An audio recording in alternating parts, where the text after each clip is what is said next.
चीन बार बार अरुणाचल प्रदेश पर अपना दावा जताता है, पर आधार पूछा जाए तो बस उनके पास एक इलॉजिकल रीजन होती है कि ये साउथ तिब्बत का पार्ट है। पर हम इस बात को कैसे मान लें? ऐसा तो हम भी कह सकते हैं ना कि तिब्बत अरुणाचल प्रदेश का एक हिस्सा है। अरुणाचल प्रदेश में रहने वाले लोग अफ्रीका, ऑस्ट्रेलिया या अमेरिका से नहीं आए हैं। ये यही के मूल निवासी हैं। ये जमीन उनकी है। फिर ये खोखले दावे क्यों? आज इस एपिसोड में हम जानेंगे ये दावे बेबुनियाद क्यों हैं। नमस्कार दोस्तों। एक घना पहाड़ी इलाका जहां बाहरी दुनिया से कोई वास्ता नहीं था, आज उस जगह को अरुणाचल प्रदेश के नाम से जाना जाता है। 1228 में अहोम राजा सुकाफा के आने के बाद असम एक बड़ा साम्राज्य में तब्दील हो जाता है। धीरे धीरे उनके वंशज इस क्षेत्र को अपने दायरे में ले लेते हैं। पर यहाँ मतलब अभी के अरुणाचल प्रदेश के पहाड़ों में रहने वाले लोगों पर अहम राजाओं का कभी कोई सीधा शासन ही नहीं हुआ। यहाँ तक कि अभी के नागालैंड, मेघालय, मिजोरम, यहाँ के लोगों पर भी इनका कोई डायरेक्ट इन्फ्लुएंस नहीं था। और हाँ, मणिपुर, त्रिपुरा तो कभी असम के हिस्से थे ही नहीं। तब भी वे इंडिपेंडेंट प्रिंसली स्टेट्स थे। इस कहानी को जानने के लिए आप इस एपिसोड को जरूर देखिएगा। 1826 के ट्रीटी ऑफ यंदाबू के बाद लेकिन यहाँ अंग्रेजों के इंटरफेरेंस के एविडेंस दिखाई देते हैं। यहाँ के लोगों ने अंग्रेजों के खिलाफ भी कई लड़ाइयाँ लड़ी। फिर 1914 की शिमला एग्रीमेंट के बाद मैकमोहन लाइन तय हुआ। ये सब बातें भी मैंने अपनी कुछ पिछले एपिसोड्स में बताई हैं। उन वीडियोस को भी जरूर देख लीजिएगा, मैं डिस्क्रिप्शन में लिंक दे दूंगा। उस समय इस एरिया का नाम दिया गया the north eastern frontier tract. फिर 1954 में इसे नॉर्थ ईस्टर्न फ्रंटियर एजेंसी यानी नेफा का नाम दिया गया। मैंने नेफा के क्रिएशन पर भी एक वीडियो बनाई है, उसे भी जरूर देख लीजिएगा, मैं लिंक यहाँ शेयर कर रहा हूँ। 1959 में द 14th दलाई लामा भारत में शरण लेते हैं और 1962 में इंडो चाइनीज वार शुरू हो जाता है। इस जंग में भारत शिकस्त खाता है। चीन असम के तेजपुर के एकदम निकट पहुंच गया था। 20 अक्टूबर 1962 को शुरू हुई ये जंग 21 नवंबर 1962 को खत्म हो जाती है। चीन ने तब भारत के दो इंपॉर्टेंट एरियाज पर अपना कब्जा जमा लिया था। एक था अक्से चीन और दूसरा था नेफा। वैसे अक्से चीन ब्रिटिश और प्री ब्रिटिश एरा से ही एक कंट्रोवर्शियल टेरिटरी रहा है। 21 नवंबर 1962 को सीज फायर डिक्लेयर होने के बाद चीन ने नेफा से विद्रोह कर लिया, लेकिन अक्से चीन पर अपना कंट्रोल स्टैटिक रखा। इसके बाद यहाँ नेफा में इंडियन एडमिनिस्ट्रेशन की बहाली हुई और 20 जनवरी 1972 को इसका नाम बदलकर नेफा से अरुणाचल प्रदेश रखा गया। यह तब लेकिन एक यूनियन टेरिटरी था। फिर जैसे आप जानते हैं 20 फरवरी 1987 को इसे इंस्टीट्यूट का दर्जा मिला and it became the 24th state of India. और ये सारी चीजें एक दिन में नहीं हुई, इसे होने में दशकों लग गए। तब क्या चीन सो रहा था? चलिए, सो रहा था तो सो रहा था, पर मैं अचंभित तब होता हूं जब चीन इसे उनकी जमीन बताता है और यहां के नागरिक को उनके citizen. I am really shocked. क्या सचमुच अरुणाचल प्रदेश चीन का है? नहीं, यह सवाल इसलिए जरूरी हो गया क्योंकि अपने उन खोखले दावों से दुनिया को चीन हमेशा कंफ्यूज करने की कोशिश करता रहता है। उनके तवांग क्लेम पर भी मैंने एक और वीडियो बनाई है जहां मैंने उसके रीजन को भी एक्सप्लेन किया है, उसे भी आप जरूर देख लीजिएगा। वैसे मैं उस टॉपिक पर एक और एपिसोड लेकर आ रहा हूं क्योंकि सुना है चीन अपना दलाई लामा तैयार कर रहा है। It's going to be very interesting. दोस्तों, ये आज का एपिसोड हाल में घटे दो घटनाओं पर आधारित है। It is based on 2 incidents that happened lately. पहली घटना है एक अरुणाचल बोर्न लेडी जो चाइना में जाकर फंसती हैं। उनके पासपोर्ट में अरुणाचल के एड्रेस को लेकर उन्हें परेशान किया जाता है। और दूसरा, नॉर्थ ईस्ट के लोग मिलकर जब नागालैंड के हॉर्नबिल फेस्टिवल में जन गण मन गाते हैं। इस लेडी की खबर तो अब इंटरनेशनल न्यूज बन गई है, इंटरनेशनल खबर बन गई है और संभवतः है आप सभी इन्हें आप पहचानते हैं। ये यूके से जापान ट्रैवल कर रही थी और चाइना उसके रूट में एक ट्रांजिट कंट्री था। यहाँ इन्हें अरुणाचल के होने के कारण 18 घंटे बिताया जाता है, पूछताछ की जाती है और उनसे यह कहा जाता है कि उन्हें इंडियन नहीं चाइनीज पासपोर्ट रखना होगा क्योंकि अरुणाचल भारत नहीं चीन का हिस्सा है। And then she went on to say, Arunachal, not India, China. Your visa not acceptable. Your basically passport is invalid. अपने नेशनलिटी पर हमले को उन्होंने बड़ी गंभीरता से ली और इन घटनाओं को सोशल मीडिया के जरिए लोगों तक, खास करके अधिकारियों तक पहुंचाया। हालांकि वो चुप रह सकती थी, मामला को दबा सकती थी, पर उन्होंने इस मुद्दे को इन पर्टिकुलर हर अरुणाचली के लिए और इन जनरल हर भारतीय के लिए उठाया। मैं तो इस लेडी को सलाम करता हूं।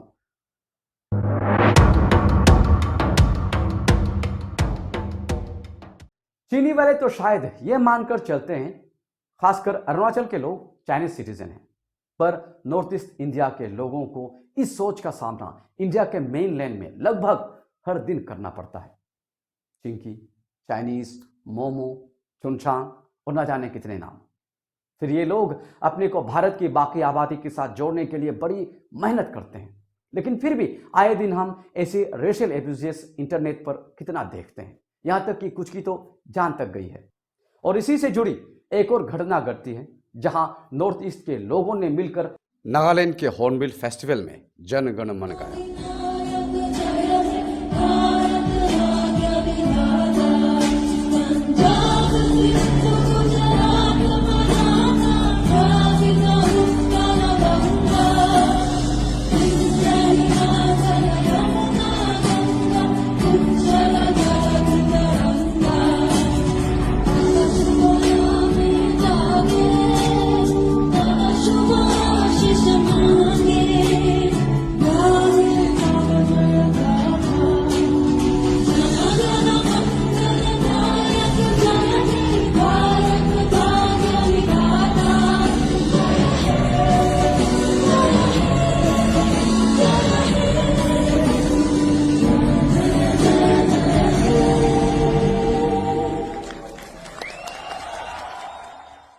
ये सुनकर मेरे तो रोंगटे खड़े हो गए।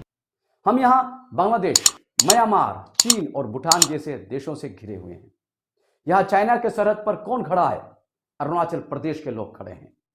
इनकी देशभक्ति की तुलना आप मेनलैंड वाले कभी अपने से कर ही नहीं सकते। मजाल किसकी जो इनके रहते यहाँ चीनी घुसपैठियों को घुसने थे। मजाल किसकी जो यहाँ भारत के तिरंगे के खिलाफ एक लफ्ज निकाल सके। मजाल किसकी यहाँ जो भारत के खिलाफ एक कदम भी उठा सके। तुम्हें अंदाजा नहीं इन लोगों को अपने वतन से कितनी मोहब्बत है।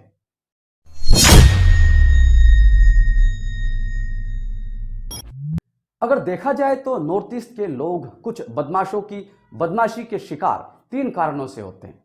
पहला, इनके लुक्स, ये मंगोलोइड फीचर के होते हैं। हाँ, ये लोग अलग दिखते हैं, इनके चेहरे चीनी जापानी जैसे होते हैं, पर ये है भारतीय। इनके लुक्स के कारण दूसरा कारण आता है जो इन्हें लगता है ये भारत के नहीं है। कुछ लोगों को लगता है कि ये भारत के नहीं है। आज़ादी के इतने सालों के बाद भी कुछ लोगों को आज भी ये फॉरेनर्स लगते हैं। और तीसरा कारण इनके अपने घर से दूर होना। कुछ बदमाशों को लगता है कि क्योंकि ये अपने नेटिव से दूर हैं तो ये इनके लिए आसान शिकार बन जाते हैं। लेकिन इसके लिए मेनलैंड के सारे लोगों को बदनाम करना भी सही नहीं है। ऐसे अब्यूसिव लोग दरअसल लेसर एक्सपोज्ड ग्रुप्स होते हैं। इनमें से कुछ को तो ये आइडिया ही नहीं कि नॉर्थ ईस्ट जैसी कोई जगह भी है, और अगर है भी तो वहाँ कितने स्टेट्स हैं, कितनी कम्युनिटीज रहती हैं, कुछ आइडिया नहीं। बट एजुकेटेड लोग और जो नॉर्थ ईस्ट के बारे जानते हैं, ऐसे लोग कभी इनके साथ गलत कर ही नहीं सकते, क्योंकि नॉर्थ ईस्ट और नॉर्थ ईस्ट के लोग है ही इतने प्यारे।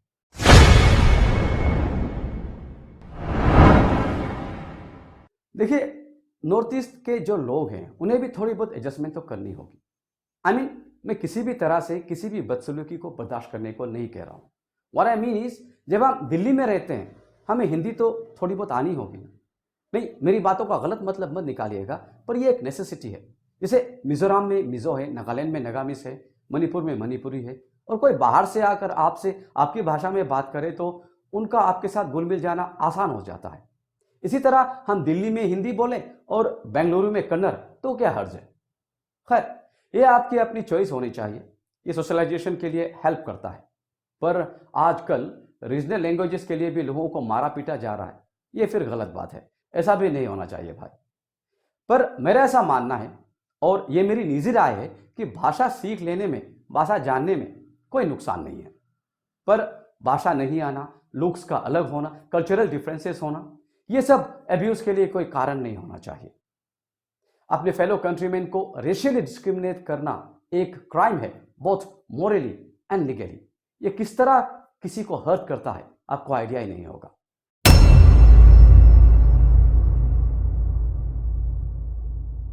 ये रेशियल डिस्क्रिमिनेशन सिर्फ भारत का ही नहीं, लेकिन ये एक इंटरनेशनल मामला है, एक अंतर्राष्ट्रीय इशू है।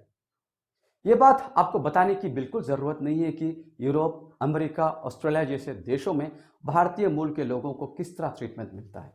और इसी तरह के रेशियल एब्यूजेस को रोकने के लिए दुनिया के कई देशों ने एंटी रेशियल लॉज बनाए हैं। ऐसे देशों में UK, Germany, France, Canada, Australia, south Africa जैसे देश शामिल हैं जिन्होंने रेशियल एब्यूजेस के लिए अलग कानून बनाए हैं। पर इंडिया में कोई भी एब्सोल्यूट एंटी रेशियल लॉ नहीं है जो ऐसे एक्ट के खिलाफ डेडिकेटेड है। पर ऐसा भी नहीं है कि ऐसे केसेस के खिलाफ कार्रवाई नहीं हो सकती। हमारे देश में ऐसे मामलों में अपने सिटीजन्स के प्रोटेक्शन के लिए आईपीसी के 153A, 295A जैसे सेक्शंस के अंतर्गत इनके खिलाफ कार्रवाई हो सकती है। साथ ही अभी के बीएनएस के सेक्शन 196 में भी ऐसे प्रोविजंस हैं जो रेशियल एक्ट्स के खिलाफ हैं। पर जैसे मैंने कहा, ये एब्सोल्यूट नहीं है। हालांकि हमारे संविधान के आर्टिकल 15 के clause 1 race, place of birth, ethnicity, sex इन सब के आधार पर डिस्क्रिमिनेशन को टोटली प्रोहिबिट करता है।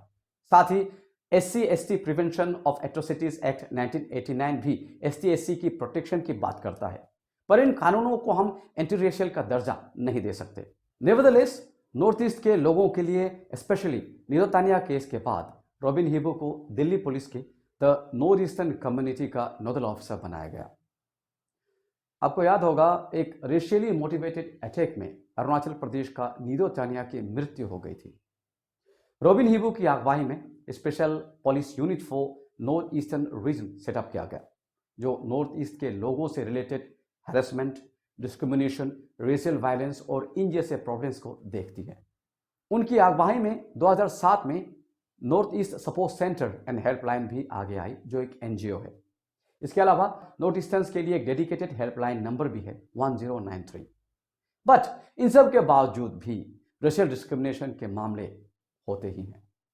इतना शायद कम हुआ हो, लेकिन ये टोटली खत्म तो नहीं हुआ है।